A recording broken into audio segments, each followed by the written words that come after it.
José Iturraspe, sus 20 minutos. Queridas amigas, queridos amigos, mi mujer y yo agradecemos esta generosa invitación de los magistrados.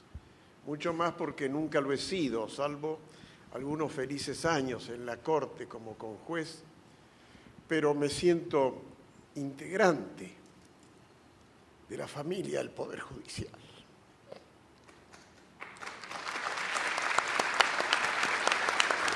Cuando en febrero de este año nos enteramos de esta iniciativa de la señora Presidenta de la República, a través de un decreto de modificar el Código Civil, más que de modificar, de dictar un nuevo Código Civil y comercial, un nuevo Código del Derecho Privado, nos sentimos gratamente satisfechos. Siempre hemos pensado que el derecho, la normativa jurídica debe acompañar los tiempos y sus modificaciones y las realidades argentinas, y que permanecer con un código de más de 130 años es una antigualla, es una debilidad, un reconocimiento de la conducta conservadora, tradicionalista, anclada en el pasado. ¿Por qué no?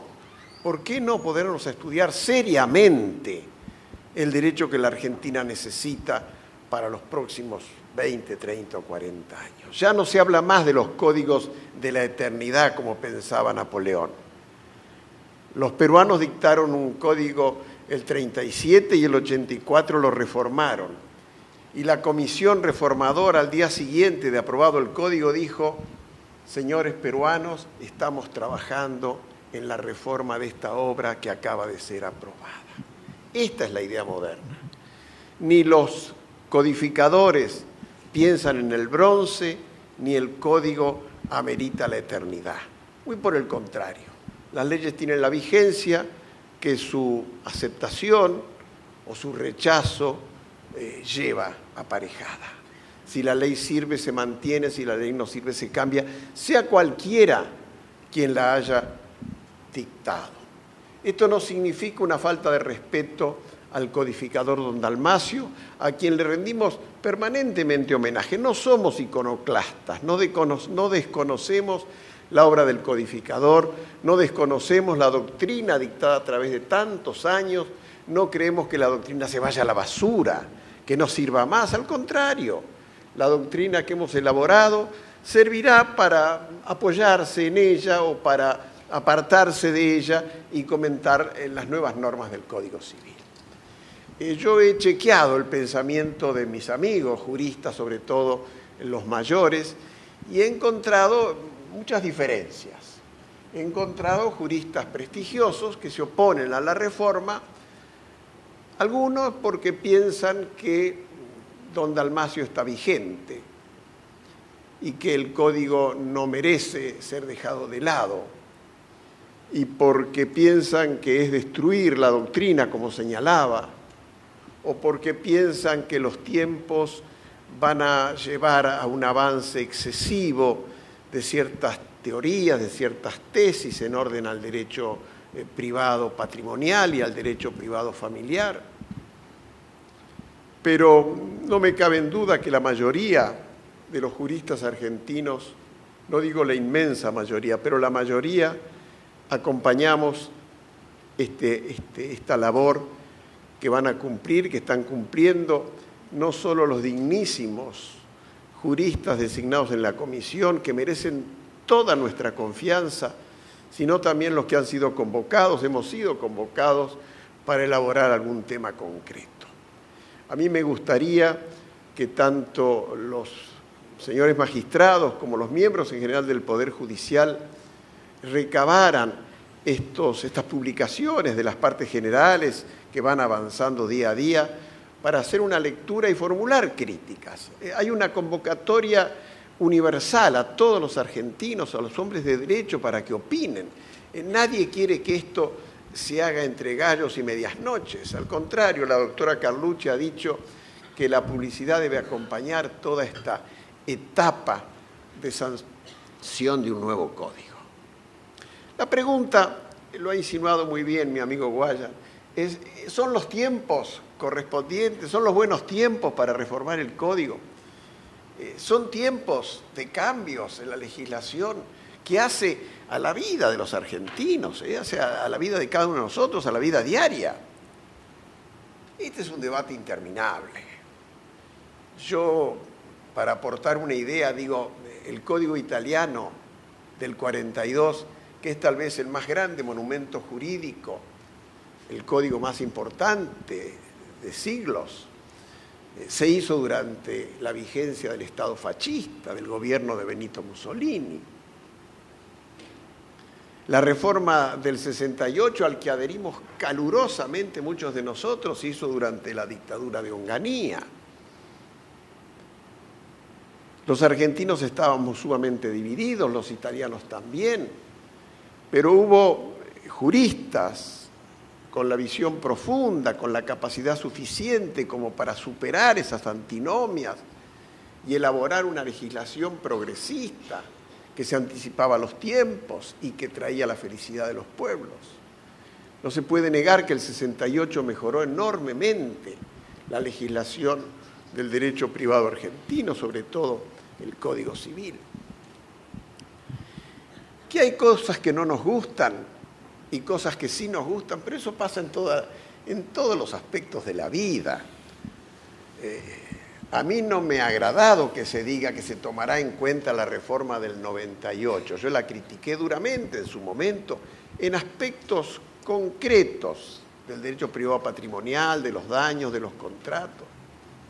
Yo creo que se debió rendir homenaje a todas las tentativas de reforma, empezando por Bibilón y la Comisión del 36, las de los años 80, todo, y no decir vamos a basarnos en esta del 98, que no es una perfección ni mucho menos, está muy lejos de ser un proyecto razonable, aceptable, tiene cantidad de fallas, ¿cómo es razonable pensarlo? Tampoco me agrada que muchos que participan en esta reforma quieran inspirarse en los proyectos europeos. Yo he visto abundantes citas de los proyectos europeos, de la comisión tal, de la comisión cual, sin tener en cuenta que la mayoría son proyectos de reforma al derecho comercial, que aspiran a la globalización, aún en orden a los contratos y a los daños. Además, Europa no es América, Latinoamérica es muy diferente. El ciudadano europeo vive una vida, o vivía una vida mucho más tranquila, desahogada que el ciudadano latinoamericano. Las diferencias entre pobres y ricos, entre satisfechos e insatisfechos, entre fuertes y débiles, en Europa existe, claro está, aunque a veces oculta o se miente sobre su realidad, pero en Latinoamérica todos sabemos cómo son las realidades.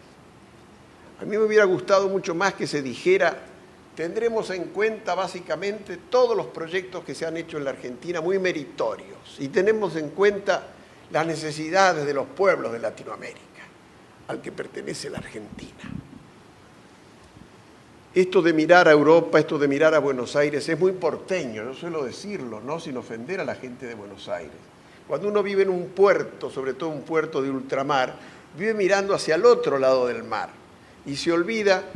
No nos olvidamos los provincianos, porque somos mediterráneos, de mirar la tierra hacia arriba y hacia abajo, a la Patagonia y hacia México. Esta es nuestra visión provinciana.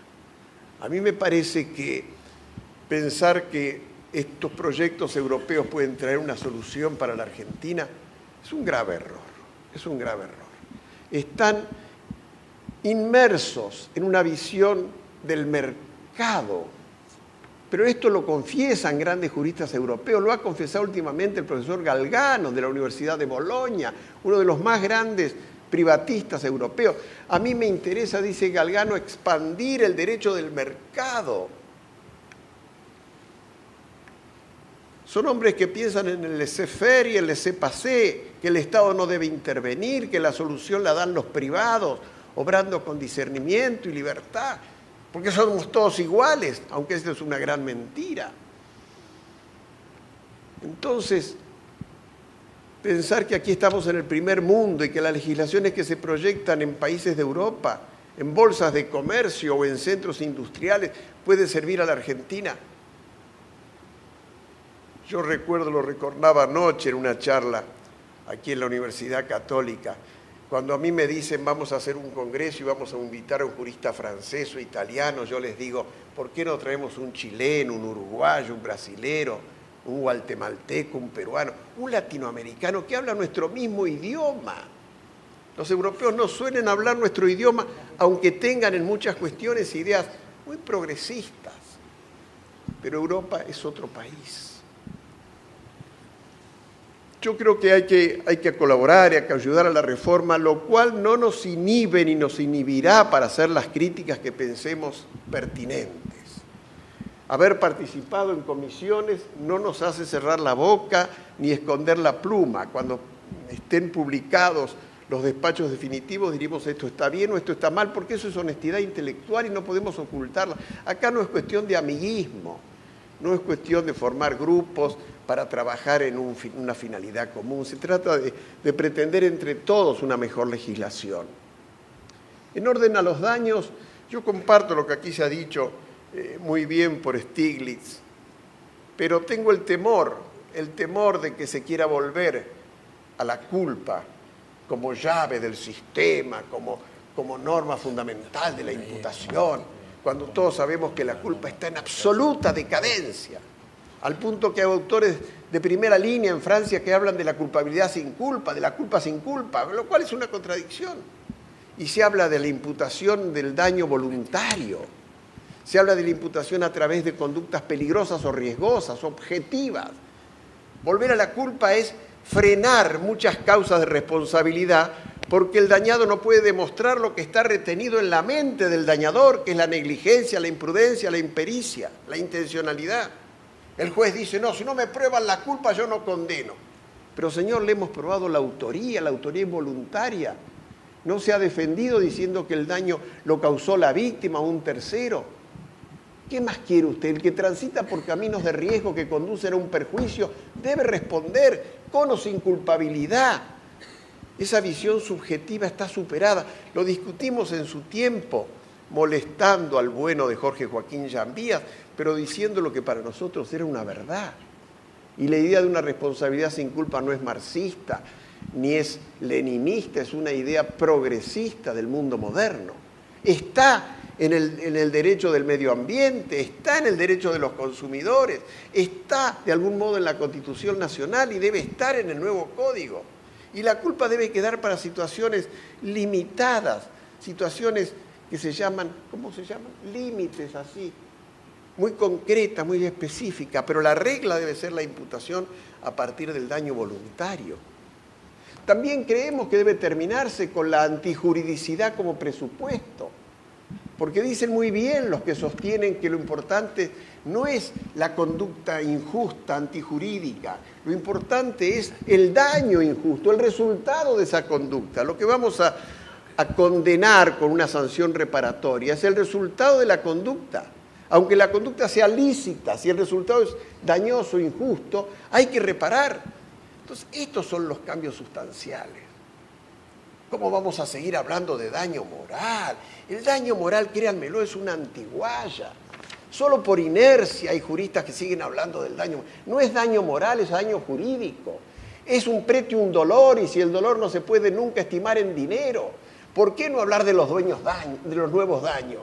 Daño a la identidad dinámica, daño a la vida de relación, daño al proyecto de vida, daño a la intimidad, daño a la salud, daño fisiológico, biológico. Estos son los daños que responden a las necesidades de la persona humana. Daño moral, pretium doloris, que se indemniza con chelines o peniques, con 4 pesos, porque nadie puede demostrar la cuantía de su dolor. El dolor viene y va, aparece y desaparece.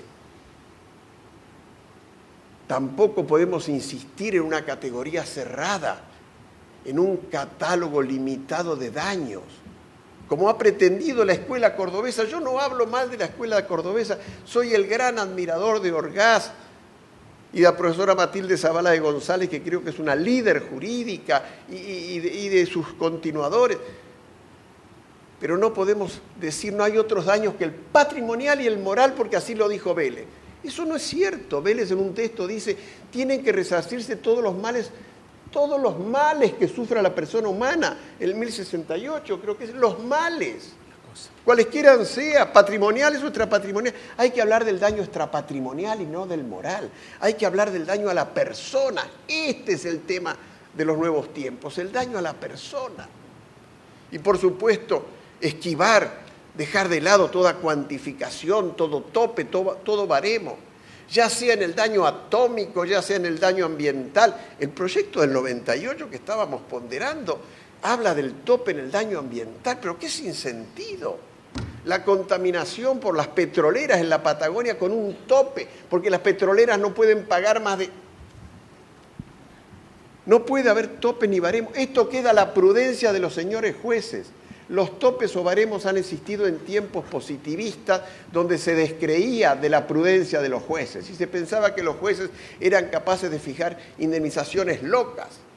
Yo tengo entre manos una causa en Ecuador donde un tribunal importante de Ecuador condena a pagar al diario El Universo 80 millones de dólares al presidente Correa, al presidente de la República, por haberlo calumniado, injuriado. 80 millones de dólares, fíjense qué sinsentido. Esto sí que es una sanción punitiva absurda. 80 millones de dólares, no me he equivocado. Es más bien un ataque a la libertad de prensa. Yo no he justificado la actitud del diario, pero sí he dicho, no se pueden equivocar los jueces de esta manera y fijar daños exagerados, absurdos, que nadie puede pagar y que llevan necesariamente a la quiebra. A mí me parece que en el tema de los daños hay muchas cosas importantes que decir, que hemos tratado brevemente de recordar, pero también en el tema de los contratos. Hoy día se disfrazan, muchos contratos se disfrazan como paritarios o discutidos, cuando en realidad son contratos celebrados por la adhesión. Yo he visto inmobiliarias que celebran hoy contrato y dicen, luego de una larga discusión entre el futuro inquilino y el locador, se llega a la siguiente exclamación. ¡Mentira! Era un formulario de la inmobiliaria que firma el inquilino. Pero dicen una larga discusión, ¿para qué? Para que apliquen las normas de los contratos paritarios que en principio no pueden revisarse, porque se suponen equilibrados y justos, porque ha habido discusión. Esto yo se lo he señalado a Stiglitz padre, ilustre integrante en mi comisión de contratos en general, ¿no? Hay una simulación muy grave hoy de los contratos celebrados por la adhesión, predispuestos, que son la mayoría de los contratos empresarios, que se hacen pasar por contratos celebrados por la discusión. Cuando contrata una gran empresa con una pequeña empresa, no hay discusión, hay adhesión, obviamente. Solamente entre empresas de igual poder puede haber discusión. Entonces se simula y se dice discusión y se redacta como que fuera el resultado de un debate de días, de muchas horas. Entonces hay que tener cuidado también de estos aspectos. Ha recordado bien Guayar cómo vamos a eludir la función social. El argumento es que es una idea antigua. ¿Cómo va a ser una idea antigua? Función social de la propiedad, función social del contrato, función social del medio ambiente. Está en el Código del Brasil y el Código del Brasil fue redactado en 1970 y se puso en vigente al 2002. Y entonces se dice es una idea del 70, pero es una idea que ha atravesado los años y los tiempos y sigue tan vigente hoy. Todos sabemos lo que es el individualismo y la función social, lo que es la vida comunitaria y la vida reservada, íntima, apartada. Ya no podemos predicar una ideología individualista, liberal, que deje hacer. Esta lucha entre mercado y sociedad civil es hoy muy fuerte. No podemos dejar de intervenir en el mercado, el Estado no puede estar ausente. No son estos los tiempos de la presidencia de Menem, donde se predicaba que había que dejar hacer y que el mercado debía ser libre y que las disposiciones de los que concurrían a ella, al mercado, eran siempre sabias porque uno aprende a caminar entre góndolas. Esto no es así. Entonces hay que insistir en la regulación por parte del Estado. El Estado debe pacificar la Argentina, el Estado debe trabajar para el bien de los argentinos, más allá de la militancia política. Esto no tiene que ver con militancia política. Muchos dirán, sí, en este gobierno no, porque yo soy opositor, en el que viene vamos a ver. Esto lo debemos predicar los hombres de derecho porque es importante el rol del Estado. Lo ha destacado Bobbio siempre en Italia cuando ha hablado de estas cosas. Hay que volver a Bobbio, ¿no? Cuando Bobbio pregunta ¿qué es lo que caracteriza la felicidad de un pueblo? La respuesta es la igualdad, que no haya discriminación, que se defiendan a todas las personas, fuertes o débiles, ricos o pobres, la igualdad. Y finalmente le preguntan a Bobbio, ¿y para usted qué es ser de izquierda? Y Bobbio responde, es creer en la igualdad. Muchas gracias.